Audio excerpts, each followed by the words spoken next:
Hello, everyone, and welcome back to Study English Online, where learning English is easy, fun, and totally achievable.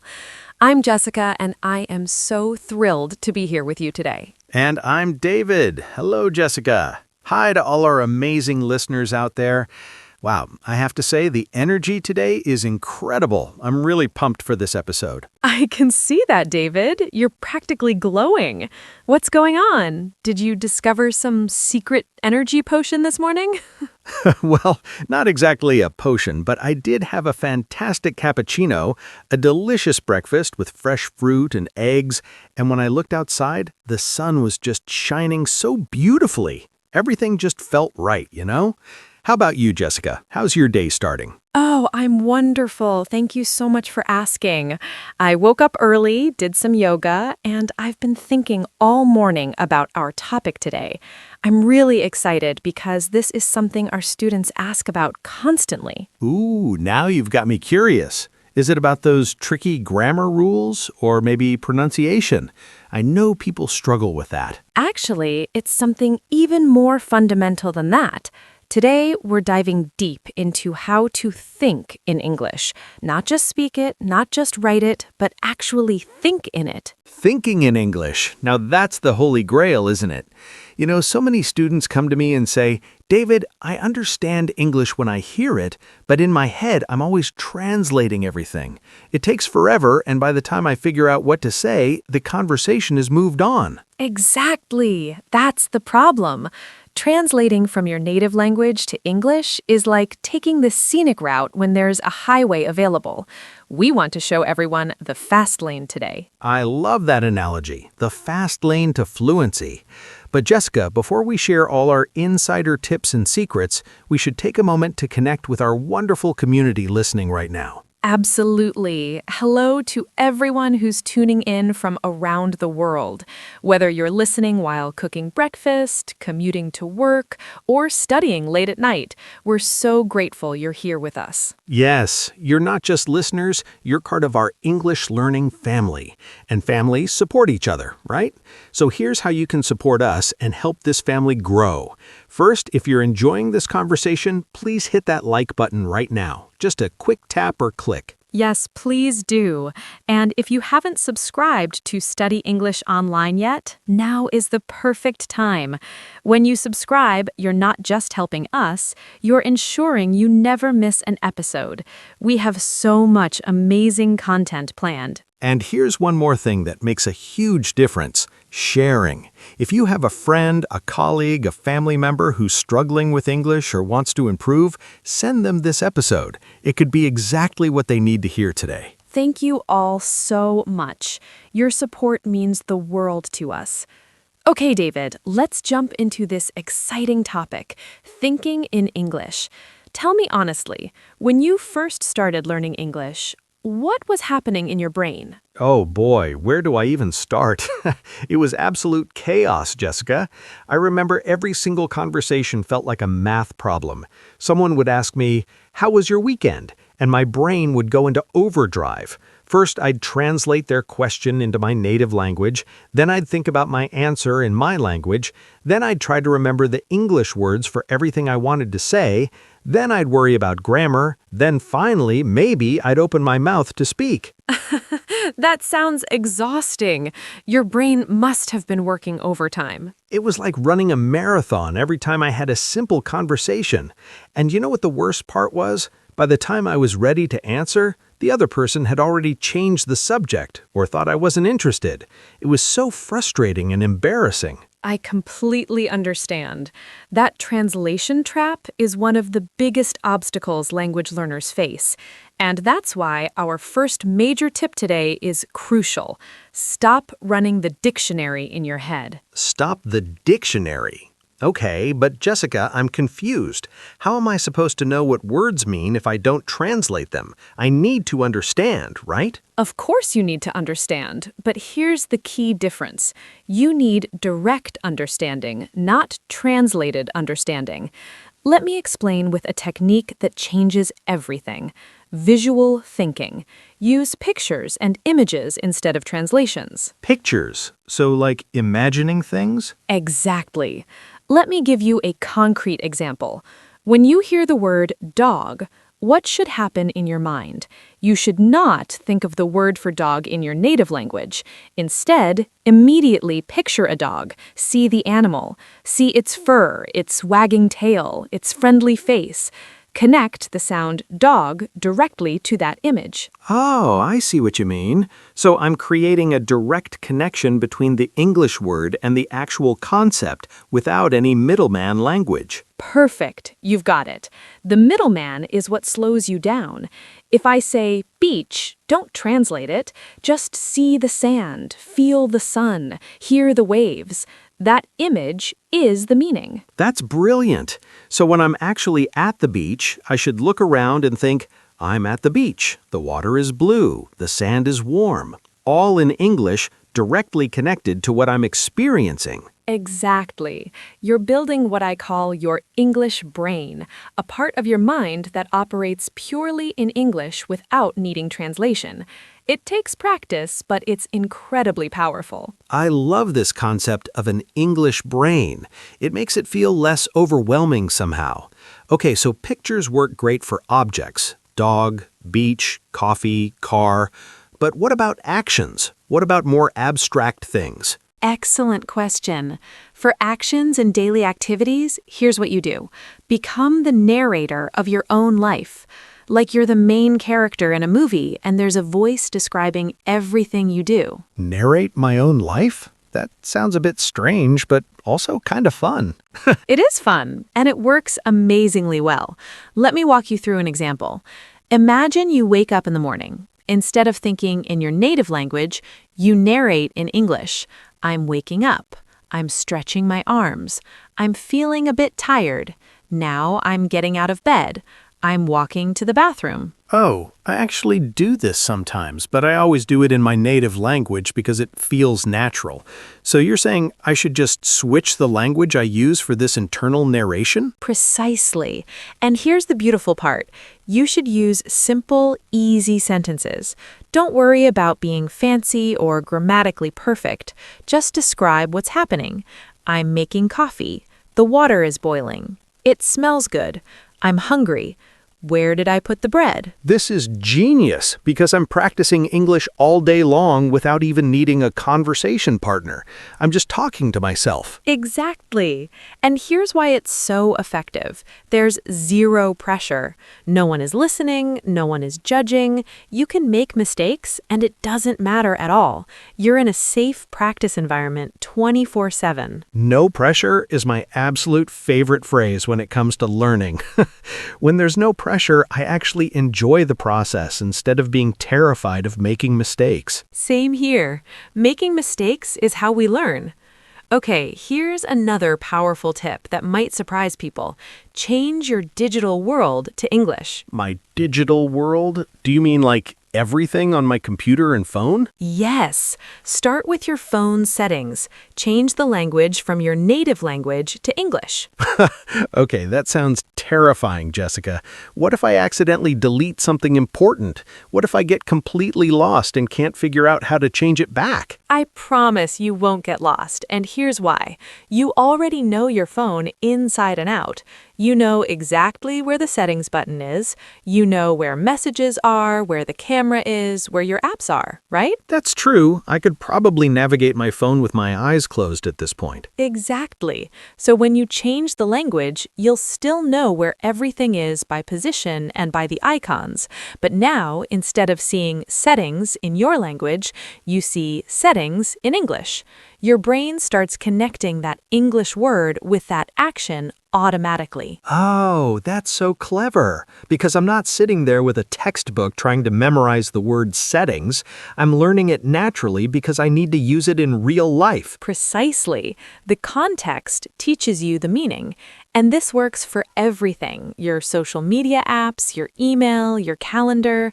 Change Instagram to English. Change Facebook to English. You'll see words like, comment, share, post, message, dozens of times every day. And because I'm seeing them in context while actually using the function, the words stick in my memory much better than if I just saw them in a vocabulary list. Exactly right. Within a few weeks, those words will feel completely natural. You won't even notice they're English anymore. They'll just be the words you use. I'm definitely doing this today. It seems like such a small change, but it keeps my brain immersed in English, even during casual phone time. That's really smart. I'm glad you like it. Now, let's talk about something else that's super important. Learning in chunks, not individual words. Chunks? Like chunks of chocolate? Because I could get behind that. Yes, similar concept. Chunks of language. Let me explain what I mean.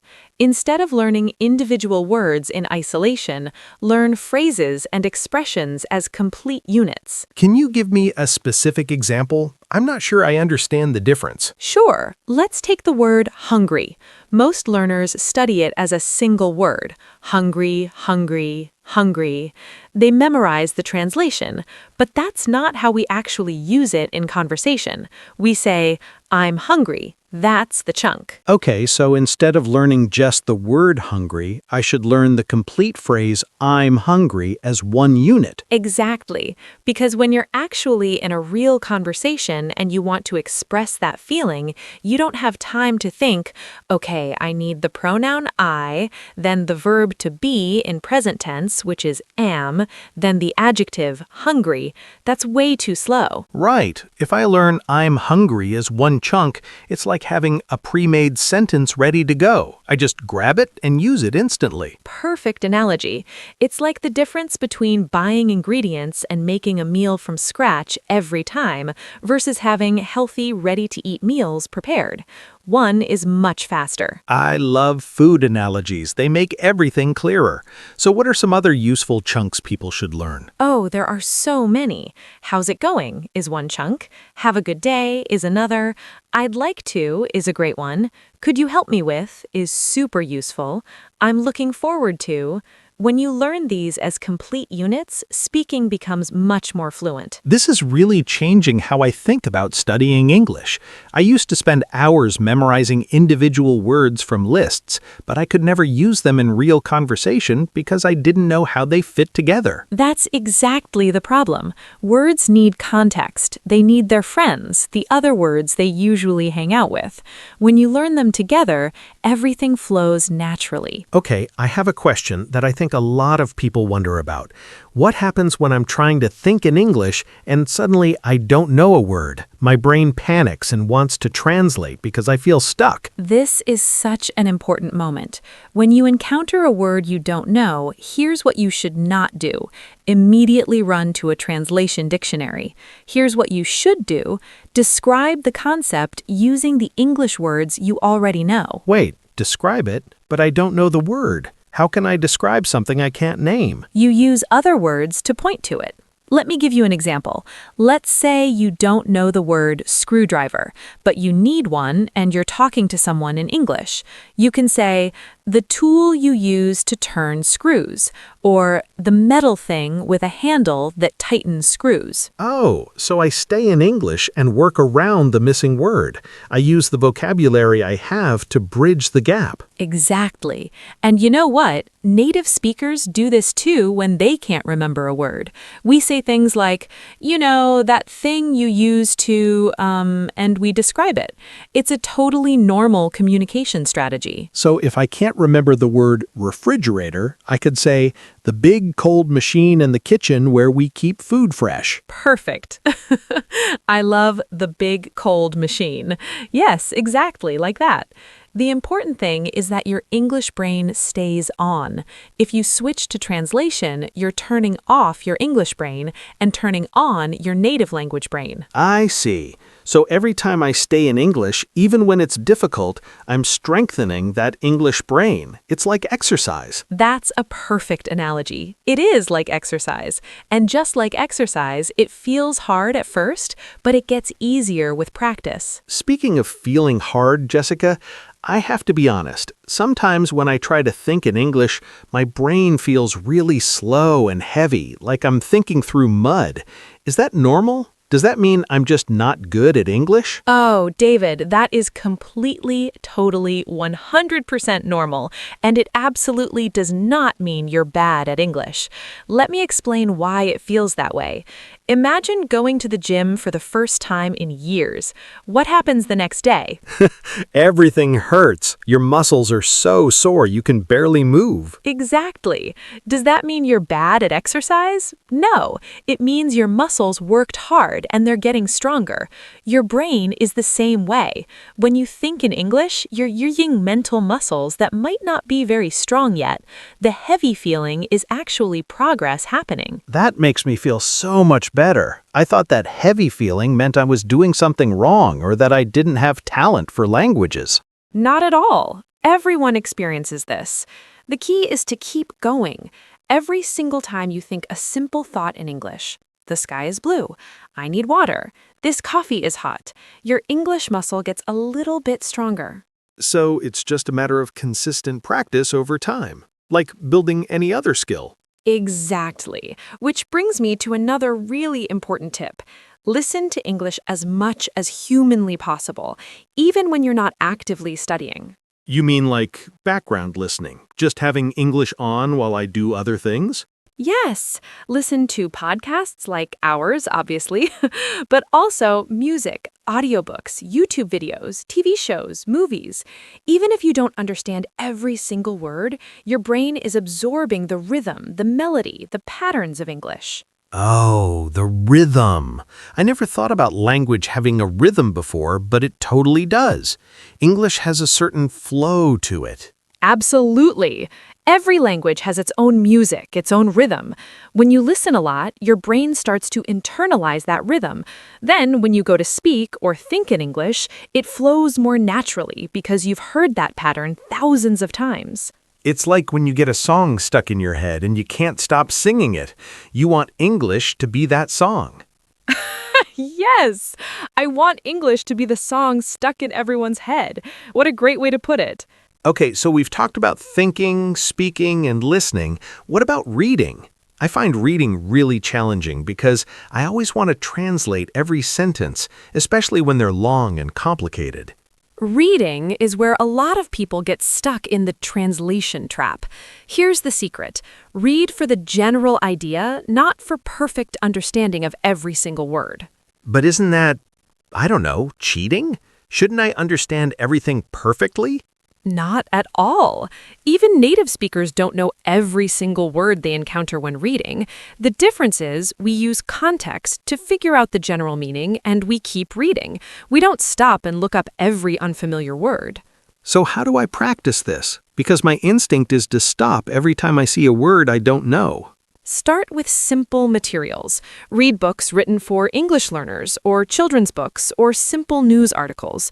Choose something where you understand about 70 to 80% of the words. That way, you can guess the other 20 to 30% from context. Wait, guessing is allowed? I always thought guessing was bad, like I was being lazy or not thorough enough. Guessing is not just allowed, it's a superpower. When you guess meaning from context, you're doing advanced English thinking. You're using logic, inference, and pattern recognition all in English. Wow, I never thought about it that way. Can you give me an example of how this works? Sure. Imagine you're reading a story and you see this sentence. After walking for hours in the hot sun, Maria was completely exhausted and desperately needed to quench her thirst. Let's say you don't know the word quench. Okay, so I see quench her thirst. I don't know quench, but I know thirst. Right, and you know she was walking in hot sun and she's exhausted. What do you think quench her thirst probably means? Well, she probably needs to drink something, so quench probably means something like satisfy, make go away. Exactly. You just figured it out from context. You learned the word quench without a dictionary, and because you figured it out yourself, you'll probably remember it better than if you had just looked it up. That's amazing. So my brain is doing detective work in English, which means I'm thinking in English. Precisely. You're using English to understand English. That's the goal. This is all making so much sense now. Thinking in English isn't about being a genius or having perfect grammar. It's about building habits and being willing to make mistakes and guess and just stay in English as much as possible. You've got it. It's about courage and consistency. And yes, sometimes being a little bit silly. Talking to your pet in English? Great practice. Narrating your cooking in English? Excellent. Singing along to English songs, even if you're not sure of the words? Perfect. My cat is going to get so much English practice now. She's going to be fluent before I am. I love it. Animals are the best language partners. They never judge, they always listen, and they don't care about your grammar. This has been such a helpful conversation, Jessica. I feel like my mind is completely full of practical strategies I can start using immediately. That makes me so happy to hear. And remember, everyone listening, thinking in English is not something that happens overnight. It's a journey, and every small step counts. Every journey starts with a single step, or in this case, a single thought. Hello, world. Hello, English world. I love that. You know what? Usually after an hour of speaking English, I'm mentally exhausted. But right now, I actually feel energized. This conversation was fun, not draining. That's exactly what happens when you stop fighting the translation process. English becomes enjoyable instead of being a constant test. It becomes a way to express yourself, to connect with people, to share your experiences. A way to share your life. That's beautiful, Jessica. That's what language really is, isn't it? It really is. Language is connection. All right, David, I can't believe how fast time went by. We could talk about this for hours. I know. Good conversations make time disappear. But before we wrap up, let's do a quick recap of the main strategies we covered today. I want to make sure everyone has the key takeaways clear in their minds. Great idea.